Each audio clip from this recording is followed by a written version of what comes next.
손이 가요 손이가 남녀노소 누구나 좋아하는 쫀득한 찹쌀떡. 명물인생에서도 전국에 내로라 하는 찹쌀떡 명인이 소개됐었죠. 그중에서도 말랑말랑한 찹쌀 반죽을 손으로 쥐어짜듯 동그랗게 떼어낸 다음 그 속에 팥소를 넣어 찹쌀떡을 만들면 정확하게 95g이던 신의 선. 옛날 찹쌀떡 명인 권영길 씨가 있었습니다. 그리고 무심한 듯 찹쌀 반죽을 툭툭 떼어내도 정확히 47g. 그 속에 팥소를 채워 붕어빵처럼 틀에 넣고 200도 고온에서 구워내는 겉바 속전. 구운 찹쌀떡 명인 김동수 씨도 있었지요. 오늘은 어떤 찹쌀떡 명인일까요? 기대가 되는데요. 대구 지역에 이미 소문 자자하다는 한 찹쌀떡 가게의 온대 주인공이 있답니다. 몇 개 사시는 거예요? 요래 먹고 한 3일 뒤에 또 오면 되지. 이거를 3일 동안 다 드시는 거예요? 이거요. 오늘 가면 반통 먹어야지. 오, 많이 사시네. 돈 나오는 대로 사지. 얼마나 맛있길래? 여기 모르지도 않고 살이 좋아가지고 여기 쫄깃한 게 진해요. 찹쌀떡이라고 다 같은 찹쌀떡이 아니다? 어떻게 만드는지 작업장 급습. 만드는 모습을 살펴보니 지금까지 보던 방법과는 달리 독특합니다. 만드는 방법이 좀 독특하네요. 저희가 하루에 만들어야 되는 양이 좀 많다 보니까 앙금을 찹쌀피에 쌈 싸듯이 이렇게 하니까 빨리 나오더라고요. 찹쌀떡을 쌈 싸듯이. 이게 찹쌈떡이라고 보시면 될 것 같습니다. 쫀득한 찹쌀떡 아니죠, 찹쌈떡을 만드는 남자. 경력 10년의 이정래 씨를 소개합니다. 대구광역시 수성구의 한 전통시장 근처에 위치한 종래 씨의 떡집. 떡집의 하루는 이른 시간에 시작됩니다. 밤새 불려놓은 찹쌀을 건지는 종래 씨. 찹쌀치고도 색깔이 굉장히 하얗네요, 쌀이. 네, 요거는 이제 특수미라고 향찹쌀을 저희는 사용하고 있거든요. 향찹쌀? 네, 향찹쌀. 요거는 이제 일반 찹쌀하고는 달리 그 쌀에서 약간 누룽지 향이 나는 그런 특수미입니다. 향찹쌀은 일반 찹쌀보다 쌀알이 굵고 하얀 것이 특징인데요. 현미층이 얇아 식감이 부드럽고 소화가 잘 되는 것이 장점입니다. 물기를 쏙 뺀 찹쌀은 분쇄기에 넣고 갈아주는데요. 부드러운 찹쌀떡을 만들기 위해 2번 분쇄를 해줍니다. 2번 갈아야 부드럽게 곱게 잘 갈리거든요. 2번 갈아가지고 떡을 안 치고 있습니다. 2번 곱게 갈린 찹쌀가루에 물을 뿌려 골고루 섞어준 후 4개의 시루에 찹쌀가루를 적당량 나눠서 떡을 안칩니다. 그런데 시루에 쌀가루를 너무 조금 넣는 거 아니에요? 저희는 약한 불에서 이제 요 찌기 때문에 많은 양을 하면은 떡이 안 익더라고요.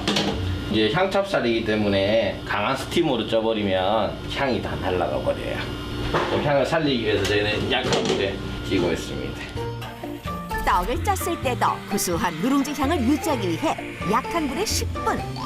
여러 번의 시행착오 끝에 터득한 종래 씨만의 노하우입니다. 시루에서 떡이 익어갈 때쯤 떡집에 등장하는 또 한 사람, 종래 씨 어머니입니다. 이것도 다 뭐예요? 이거는 건가루 여러 가지 건가루 묻히려고 땅콩, 호두, 요건 아몬드, 요거는 메밀. 이것도 떡에다 묻히는 거예요, 예, 이것도? 겉에 이제 이렇게 고명으로 이렇게 묻혀요. 이렇게 다 섞어가지고. 떡을 만들 때면 종래 씨와 어머니 그리고 형까지 온 가족이 총동원되는데요. 3분이나 필요해요, 떡 만드는데? 저 같은 경우에는 계속 이제 쌀을 갈고 안치고 찌고 나오면은 만들어야 되고요. 이렇게 해서 이제 어머니는 이제 떡 만들 때 곡물하고 주르게 해주시고, 저희 형은 앙금하고 이런 것도 이제 다 손을 비벼야 되거든요. 이런 거 비비고, 저희가 빨리 만들다 보니까 옆에서 빨리빨리 준비를 다 해주셔야 돼요. 매일 많은 양의 떡을 만들다 보니 3명이 업무 분담을 해야 그 양을 맞출 수가 있다는데요. 그중에서도 찹쌀떡의 맛을 좌우하는 팥소를 준비하는데 시간이 가장 오래 걸린답니다. 파스가 몇 g이 되는 거예요? 요렇게 동그란 게 20g. 20g 씩? 예, 20g. 동그랗게 빚은 파스의 중량을 체크해봤더니 정확히 20g. 다른 걸 재봐도 역시나 20g입니다. 찹쌀떡을 만드는 과정은 모두 수작업. 시간과 정성이 없으면 절대 맛을 낼 수가 없다네요. 만드는 데는 사실 뭐 크게 시간은 안 드는데 이 다 준비하는 과정이 너무 길다 보니까 준비하다 날새요. 예, 준비하다가 날씨죠. 드디어 앉혀놓은 시루떡이 다 쪄진 모양입니다. 완성된 시루떡은 펀칭기라는 기계에 넣어 쫀득해지도록 골고루 반죽을 치대줍니다. 이게 많이 해주는 거랑 덜 해주는 거랑 차이가 많이 나나요? 네, 많이 납니다. 이게 옛날에는 이게 쿵쿵 찢던 그 방식이거든요. 어느 정도 돌렸을 때가 가장 맛있나요? 2분 30초 정도 돌렸을 때 제일 맛있어요. 2분 반 정도? 펀칭기에서 2분 반 정도 돌려 반죽을 더 찰지게 만든 다음 쫀득해진 반죽을 10분간 식혀줍니다. 찹쌀 반죽이 한 김 식으면 본격적으로 찹쌀떡 빚기를 시작하는데요. 그런데 찹쌀떡 만드는 방법이 굉장히 독특합니다. 굉장히 독특하게 만드시네, 찹쌀떡을. 원래는 이렇게 떼가지고 송편하듯이 이렇게 싸거든요. 근데? 이렇게 하면은 시간이 많이 걸리거든요. 저희는 빠르게 하기 위해서 이렇게 바로바로 싸고 떼고 이렇게 하고 있습니다. 속도 차이가 많이 나겠는데? 네, 많이 납니다. 이렇게 하면 100개도 10분 안에 끝나죠. 찹쌀떡 100개 만드는데 10분밖에 안 걸린다고요? 한번 확인해 보겠습니다. 정말 10분이 안 걸리는지 네, 한번 시간 한번 재보겠습니다. 네. 자, 시작하십시오. 쟁반에 가득 채운 찹쌀 반죽 한 판으로 만들 수 있는 찹쌀떡은 평균 100개. 과연 종래 씨 말처럼 10분 안에 찹쌀떡 100개를 만들 수 있을까요? 빠른 속도로 찹쌀떡을 만들어가는 종래 씨. 시간이 갈수록 그의 손놀림이 점점 더 빨라집니다. 마지막 반죽으로 100번째 찹쌀떡까지 만드는 데 걸린 시간은 6분 30초. 정말 엄청난데요? 역대 찹쌀떡 만드신 분들 중에서 제일 빠르신 것 같은데, 속도가. 매일 만들다 보니까 예, 이렇게 되네요. 근데 떡 무게는 일정하게 만드시는 건가요? 네, 일정하게 나오지 싶어요. 몇 그램 정도 되나요? 이거 제가 예전에 초창기 때 한번 재봤었는데 그때 한번 70g 정도 나왔었거든요. 지금은?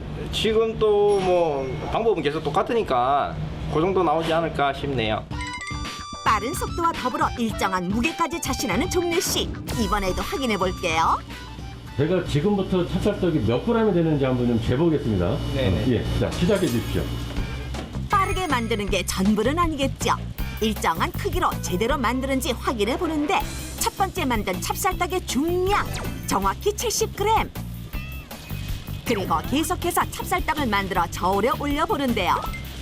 단 1g의 오차 없이 모두 70g.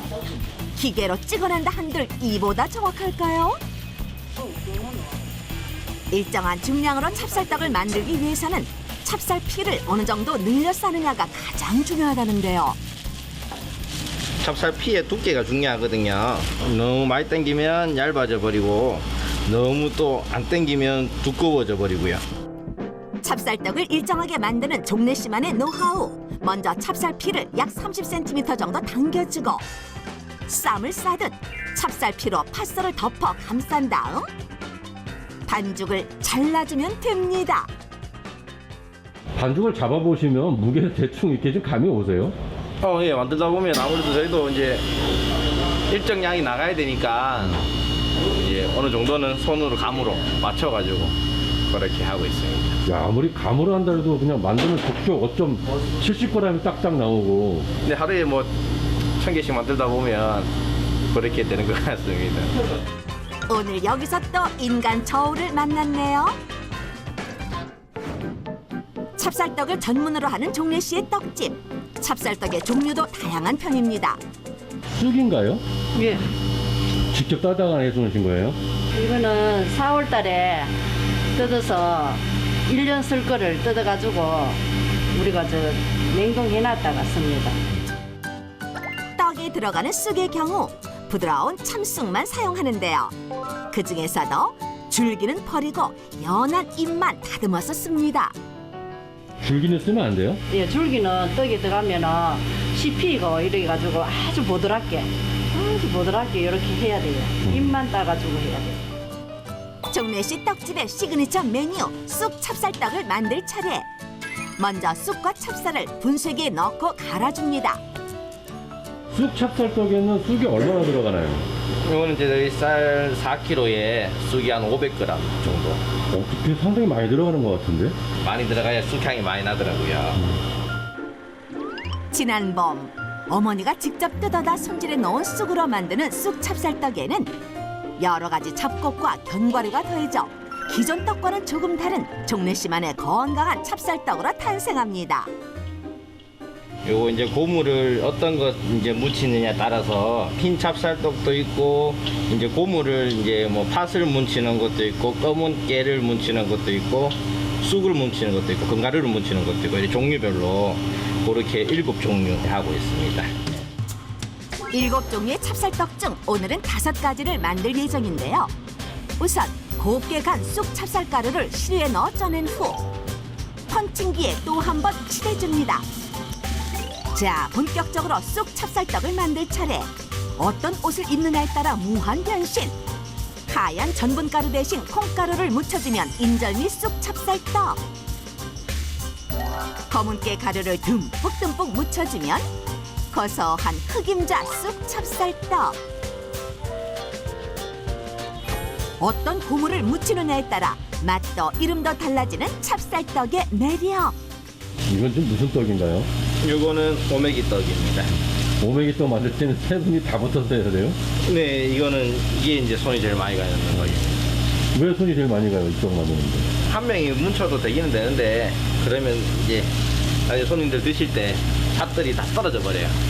그렇기 때문에 저희는 이제 잘 뭉게 하기 위해서 한 번 뭉치고 한 번 더 뭉쳐서 이제 2번 뭉친다 보시면 돼요. 오메기 떡의 트레이드 마크인 굵은 통팥의 맛을 제대로 살리기 위해 형님 손을 한 번, 어머니 손을 또 한 번 거칩니다. 마지막 찹쌀떡은 무려 5가지 견과류를 고물로 묻힌 견과류 찹쌀떡. 이렇게 해서 오늘은 총 5가지의 찹쌀떡 완성. 보기만 해도 쫀득 고소함이 느껴지죠? 완성된 찹쌀떡은 다시 한번 손으로 모양을 잡은 후 하나하나 소포장을 하는데요. 여기서 모양을 안 잡아주면 안 돼요? 포장할 때는? 그냥 하면 이제 저희는 편하죠. 편한데 드실 때 앙금하고 피가 적당하게 입안에 들어가면 훨씬 떡이 맛있거든요. 모양을 안 잡아주고 이렇게 놔드리면 요 부분에는 피만 있어요. 여기는 앙금만 들어가 있고 그리고 요거에 넣는 것도 아무 데나 넣는 것 같아도 요렇게 한번 눌러주게 되면 앙금이 안에서 퍼져요. 그러면 처음에 드셨을 때 앙금하고 피하고 같이 드실 수가 있어요. 아하. 손님들이 가장 맛있게 먹을 수 있도록 마지막까지 최선을 다하는데요. 이제 떡 진열까지 마치고 손님을 기다릴 시간입니다. 어떤 떡이 인기가 제일 많아요? 찹쌀떡 흰 거, 오메기떡 제일 인기가 많네. 떡 나오는 시간을 기다렸다는 듯 손님들이 떡집으로 몰려듭니다. 서로 경쟁이라도 하듯 손에 잡히는 대로 떡을 담기 시작하는 손님들.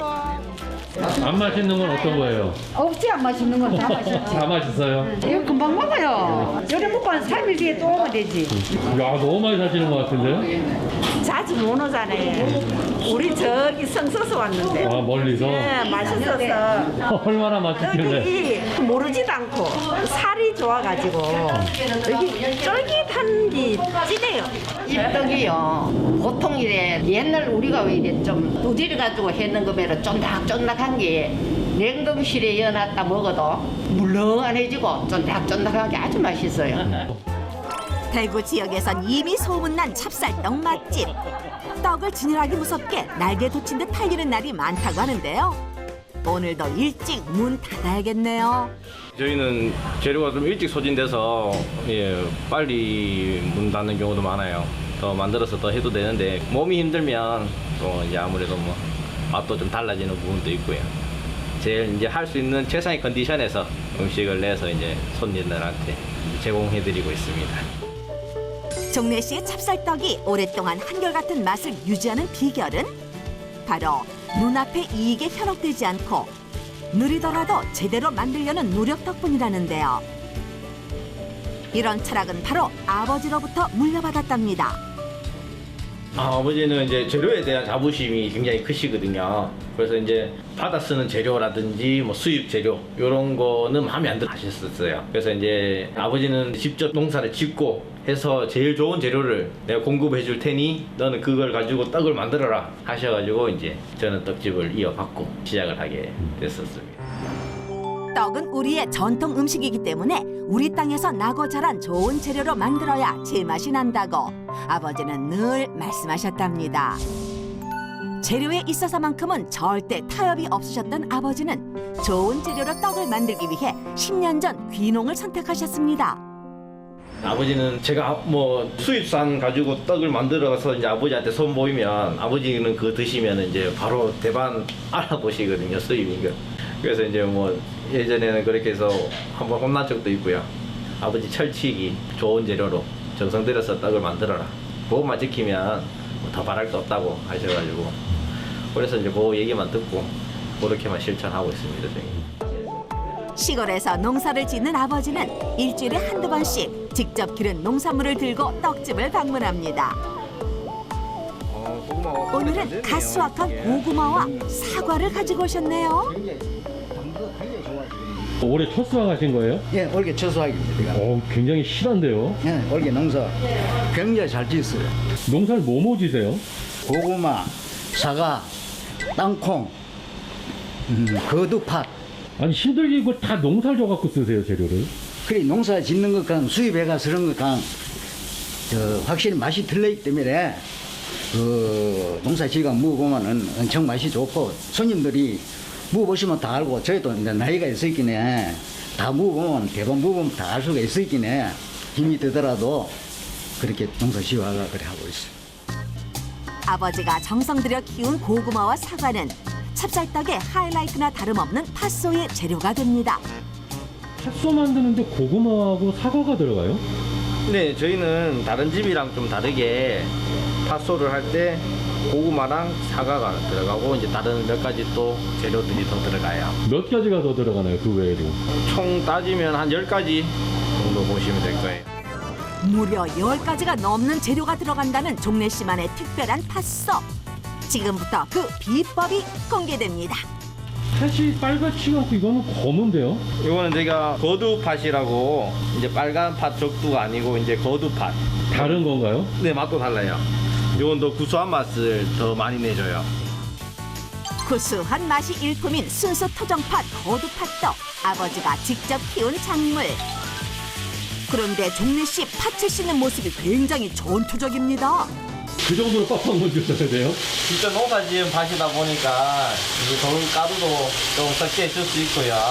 해서 이제 저희는 한 6번 정도 이렇게 계속 씻고 있습니다.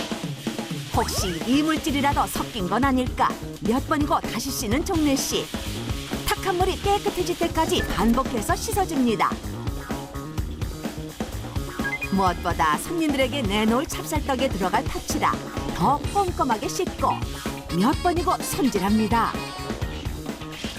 팥소로 이제 만들면 손님 입에 바로 들어가는 거니까 이제 돌가루라든지 이런 게 나오면은 절대 안 되거든요. 최대한 깨끗하게. 최대한 깨끗하게 그렇게. 이제 커다란 가마솥에 넣어 팥을 삶아줄 차례.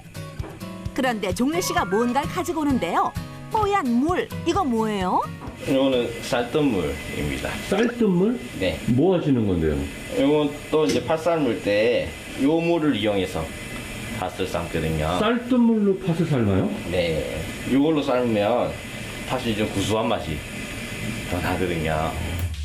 자극적인 단맛의 팥소보다는 구수한 맛이 은은한 팥소를 만들기 위한 종래 씨만의 비법, 바로 쌀뜨물이었습니다. 팥을 삶는 동안 다른 재료 준비도 서두르는데요. 이번에는 아버지가 농사지어 가져다 주신 고구마를 깨끗하게 씻어 찜기에 찝니다.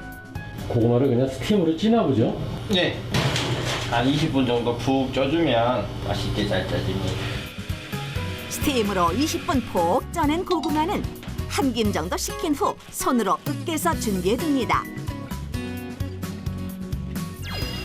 이번엔 사과를 깨끗하게 씻어 4등분으로 잘라준 다음 씨를 빼 준비합니다. 사과가 많이 들어가나요? 한 1kg 정도 들어간다고 보시면 돼요. 근데 이게 많아 보여도 나중에 갈아서 즙을 내서 넣기 때문에 그렇게 양이 많지는 않습니다. 팥소의 부드러운 식감과 맛을 위해 번거롭더라도 사과를 갈아 체에 거른 다음 즙만 사용한답니다.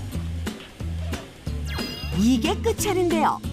고구마, 사과에 이어 팥소에 들어가는 재료. 그런데 이게 도대체 뭔가요? 이거는 양파 껍질 이제 요거를 우려서 그 육수를 내 가지고 팥소를 할 때 넣으려고 하는 겁니다. 이걸 왜 넣으세요? 팥소 만드는데. 요걸 넣으면 이제 나중에 팥소를 쏘고 나면 팥이 약간 부드러운 그런 작용을 하거든요. 작은 차이가 맛의 깊이를 더하는 법. 번거롭고 손이 많이 가지만 종래 씨가 이런 과정을 포기 못하는 이유입니다. 쌀뜨물에 팥을 끓인 지 3시간째. 팥도 어느 정도 익은 것 같은데요. 거기에 준비해둔 양파와 사과즙을 넣고 다시 또 1시간을 팔팔 끓여줍니다. 그렇게 다시 1시간을 끓여준 후 이번엔 곱게 으깨놓은 고구마와 은은한 단맛을 내기 위해 쌀 조청을 넣어주는데요. 보통 저희가 천연의 단맛을 내다 보니까 재료가 좀 많이 들어가요. 뭐 쌀뜨물, 조청, 고구마, 사과, 이제 양파 껍질물, 뭐 등등등 뭐 여러 가지가 있는데 그거는 이제 더 이상 말씀드리기가 조금 어렵고요. 아, 등등등은 말씀하시기 힘든가요? 네, 이제 저것도 이제 저희 집 비법이다 보니까 공개하기가 조금 어려워요. 공개하기 어려운 비법 재료 5가지를 더 넣고 다시 2시간을 졸여주면 찹쌀떡에 들어갈 팥소가 됩니다. 어쩌면 설탕 한 가지로 끝낼 수 있는 단맛. 하지만 종래 씨는 건강에 좋고 질리지 않는 천연의 단맛을 고집합니다. 팥소 만드는 거 보니까 힘들었어요. 이거 어떻게 하세요? 맛있게 하려면은 힘들더라도 해야 안 되겠습니까? 그래도 뭐 맛있게 나오니까 만족합니다. 젊은 나이에 아버지에게 물려받은 떡집. 10년쯤 되니 어렴풋이 남아 아버지의 철학과 찹쌀떡의 깊은 맛을 알 것 같다는 종래 씨입니다. 이제 저는 한 10년 정도 했는데 이제 저는 시작이라고 생각을 합니다. 한 가지 꿈이 있다 그러면은 요즘 이제 외국인들이 한식, 뭐 한국 문화 이런 쪽으로 이제 외국인들이 관심을 많이 가지고 있으니까 그래서 저도 이제 기회가 된다면 이제 외국 분들한테 떡을 선보이고 싶고 이제 맛을 보여드리고 싶고 하는 게 제 꿈입니다. 아버지와 아들 2대의 세월과 정성이 녹아있는 찹쌀떡. 지금까지 정직하고 건강한 맛으로 사람들의 입맛을 사로잡은 것처럼 한국을 넘어 세계인의 입맛을 사로잡는 찹쌀떡이 되길 응원합니다.